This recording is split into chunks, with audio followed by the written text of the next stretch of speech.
Hi, I'm Robert Osborne. Up next on our night of silent film comedies, we have another film from Charlie Chaplin, one that many consider to be his best, and I must say I'm part of that group.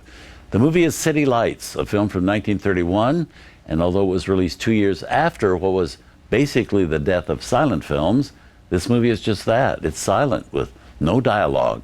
And when it came out in 1931, instead of being considered old-fashioned and out of step with the times, it became one of the most popular films of that year. As with most of his films, Charlie produced it, wrote it, directed it, financed it. No, he also stars in it. And the payoff is that he also got to keep all the money it made.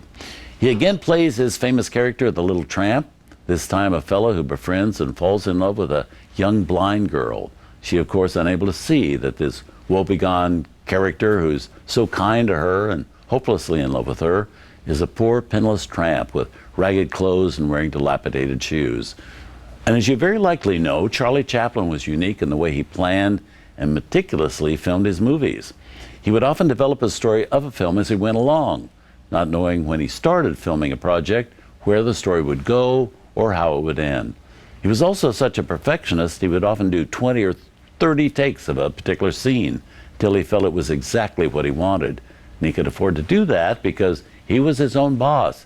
He himself financed his films, so it was his own money he was spending. He didn't have to work on anybody else's time schedule either. And while to others it often seemed that he was wasting money and his time, the infinite care he took is why so many of his films turned out so well, and why they endure and still entertain us all these years later. Something to keep an eye out for in this movie is a young Jean Harlow in a nightclub sequence.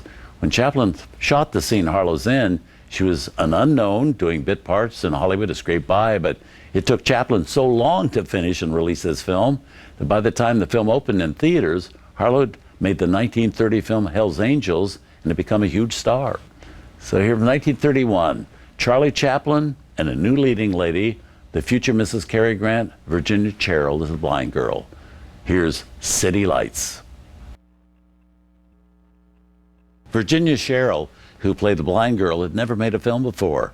After City Lights, she made a dozen more movies and became Mrs. Cary Grant in 1934, marriage that lasted only a year.